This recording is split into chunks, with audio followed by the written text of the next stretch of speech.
Hello and welcome to the Europe Conversation. I'm Stefan Grobe. In the European Commission, she's in charge of promoting equality and inclusion and upholding minorities' rights, women's rights, LGBTQ rights, and she's working on a new anti-racism strategy. She's also responsible for crisis management and civil preparedness and strengthening international cooperation and humanitarian diplomacy. Now, if that is not a crucial portfolio, I don't know what is. So I'm excited to be joined by EU Commissioner Hadja Lahbib. Welcome to the program. It's a pleasure to have you here. Thank you for having me, Stefan. So let me start by asking you about the situation in the Middle East. You have expressed hope that work on a two-state solution can begin soon, and it shouldn't be a mere slogan. Now, today, are you more hopeful or less hopeful about this? It's clear that the ceasefire has opened a window of hope. We all saw the hostages back in Israel, embracing their beloved one.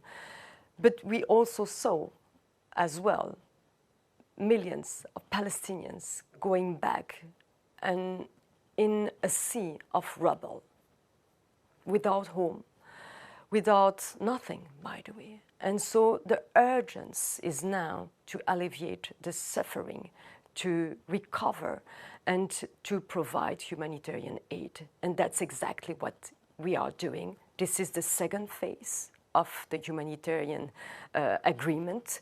The Israeli authorities agreed to let 600 trucks per day to enter into Gaza, but we are not there yet. And so we asked the Israeli authorities to keep their promises. The winter is coming. The situation is dramatic with population which is starving, children and women to the breach of the famine. There is a famine, and we want to avoid this famine to spread. What can you do as European Union, as European Commission, as EU to accelerate that process? To put the pressure. And you know that we proposed as a Commission to lift partially the association agreement. This is a tool that we have. It's a leverage, and that's why we decided the previous Foreign Affairs Council to let this tool on the table to say, look, the Israelis the government is our first partner. We are their first trade partners, and we are the first global humanitarian donor of the Palestinian authorities. So with this balanced approach, we need also to be sure that all rules, all principles are respected. And you certainly heard about the Article 2 of the Association Agreement, who ask our partner to respect human rights. Mm-hmm. Now, you have been very critical towards Israel already when you were Belgian foreign minister. I'm not critical. I'm balanced and just. Okay, but you advocated a stronger European stance. On the other side, Benjamin Netanyahu has said on this program that Europe has become irrelevant and that some European countries' positions amounts to supporting Hamas. How do we go from here? How can we improve relations with Israel? You know, I don't like to speak about improving our relation with Israel. It's about improving the humanitarian law, the international humanitarian law, and to remind that there are rules to be respected, conventions, Geneva Convention, that asks that every state that is occupying a territory to be sure that the population received basic help, aid, and we are there to provide this aid. We have tons of goods waiting at the border, at the Rafah crossing. And I repeat that part of the agreement is also the delivering of humanitarian aid. We want to see waves of trucks entering into Gaza. So we are in a sea of destruction. 90% of the buildings are completely destroyed.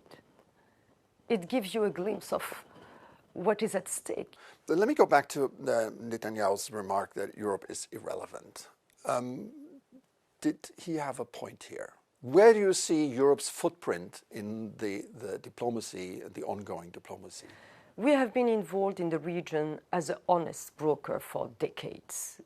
For Israel, we are the first economic partners. For Palestinians, we are the first global donor, humanitarian donor, but also we are supporting the improvement, the reform of the governance of the Palestinian authorities. And it is in the interest of the Palestinians, but also in the interest of the Israelis to have a strong, robust governance, a Palestinian authority who is recognized, who is democratic, and we are helping them to reform.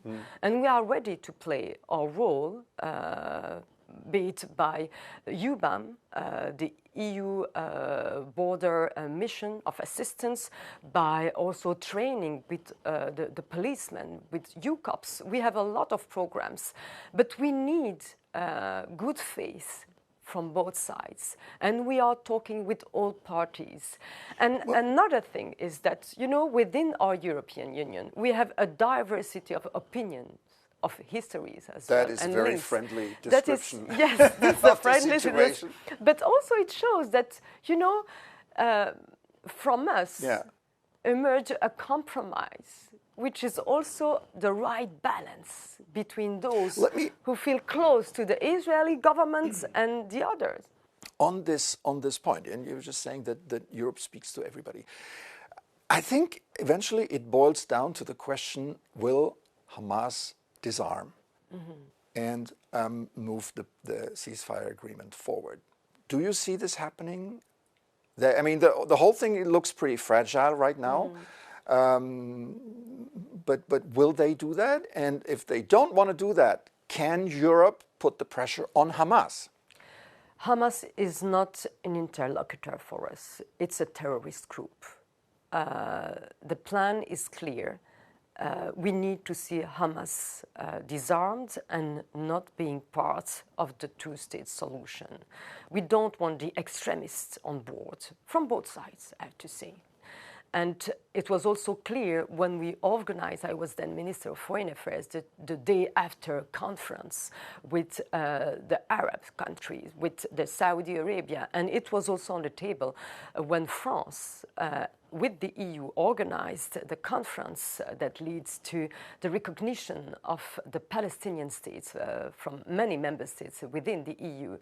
And for us it's clear, Hamas is not part of the future. And how do you bring them to put the arms down? Because with our commitment, with our help, with our diplomatic pressure, and also our dialogue, our constant dialogue with the Arab countries. Yeah. One more question concerning the reconstruction of Gaza. You've said how the situation is, and this is typically a situation where Europe is very strong, helping with money, with expertise, humanitarian aid, etc. Now, some observers suggest that Europe may lose this spot because the Gulf states are more and more active diplomatically, financially, economically. Do you see this potentially happening, that Europe is further pushed to the sidelines here to the benefit of the Gulf states? I don't think so. I'm rather convinced to the contrary. We are sitting at the table. We have our place as honest brokers, speaking with all parties, with the Gulf countries, but also with the Americans, with the Israelis. And we have this expertise. We are supporting. We are the first humanitarian donor, but also in cooperation in development, we are really involved, and we are supporting also the Palestinian Authority to reform, to become democratic countries, to organize in the near future, we hope, also universal elections and so on, and to regain also the trust of their own citizens. Let me pivot now to the war in Ukraine. if I may. I said at the beginning you're also in charge of civil preparedness. In a different sense, is the European public prepared to support Ukraine as long as it takes? This is our motto. You know, when I was Minister of Foreign Affairs, I remember we were always repeating that we will support Ukraine as long as it takes. And we are doing so, and we will continue to do so. I've traveled a lot, many times, in Ukraine. And for instance, they are also leading by example when it comes to preparedness. And, you know, through our ECHO system, DG ECHO, which is under my remit, this is the largest operation ever led by our services, transporting more than 150,000 items, mainly generators, to help Ukraine, a country which is targeted in its civilian infrastructures in a blatant violation of international humanitarian law again.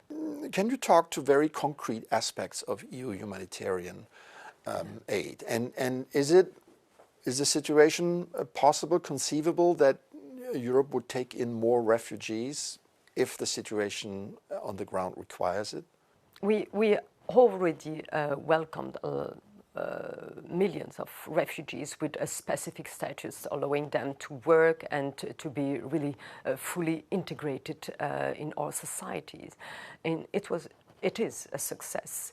Now, when it comes to our concrete support, you know, when I was traveling there the last winter, I remember visiting schools, building in a shelter. You know, it's the only way to ensure education for Ukrainian children, but also protection of the elderly and the people with disabilities. As you mentioned, I'm also responsible for equality and to ensure that we are not leaving no one behind, and especially the most fragile in Ukraine. The last EU summit just signed off on the 19th sanctions package against Russia and continue to stand with Ukraine. At the same time, the question of frozen assets, the loan for Ukraine, has been kicked down the road into the next month. What message does this send to Ukraine and to Ukrainians? And Belgium played an active role here in this, blocking the loan for now. We are not blocking the loans. And for 2 years now, we are also giving to Ukrainians the profits, the interest of these loans that are blocked, that are frozen. But these loans, you know, need to be, it's the first in our history.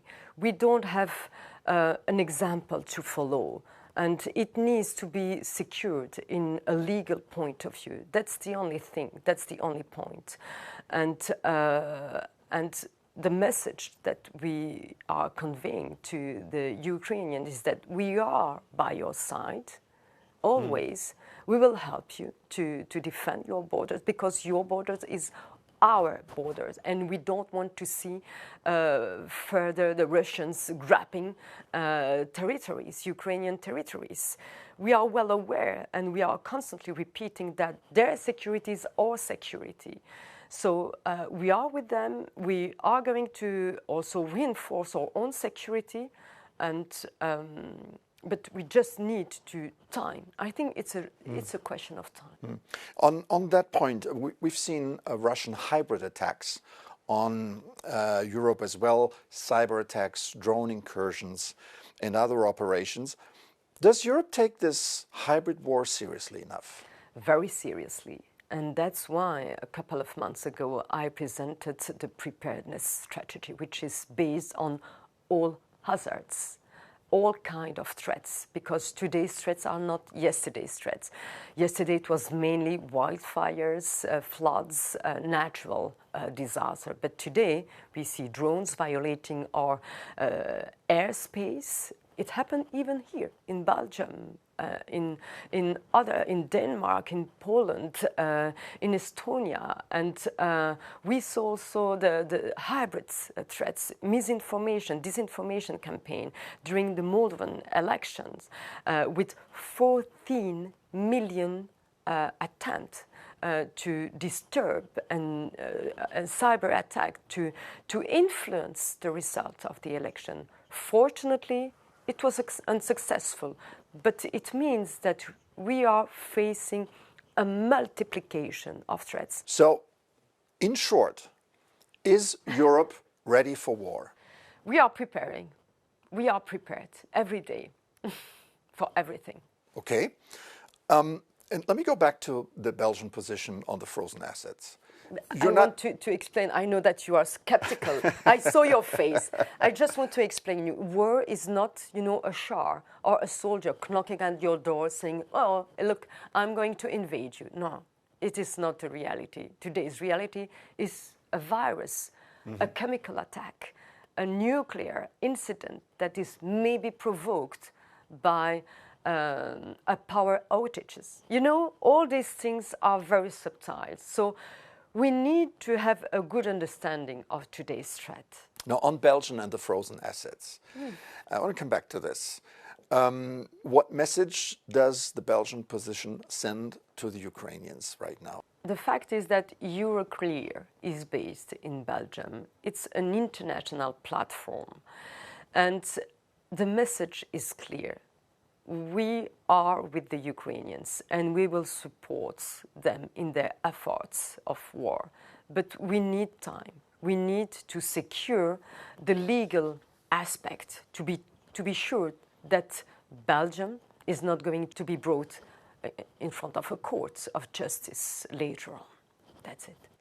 So the Belgian Prime Minister has repeatedly said he fears a retribution from Russia, legal problems. How serious is that, especially in a context of war? And are the others immune to that argument? Why is that? Why is there still no agreement on this? Why is this so difficult to sort of spread the risk? Because it is a first in our history that we are going to take the assets that are blocked following an invasion, a war, an unfair one. And so it is, we don't have examples to follow, and it needs to be secured legally. That's it. I want to ask you one last question. I want to bring up a very particular threat to our societies, and I know that you are very concerned about that, and that is regression, intolerance, and the demonization of dissenters. Racism, anti-Semitism, and sexism are on the rise. You are in charge of equality and inclusion. How do you promote this these days? With good sense.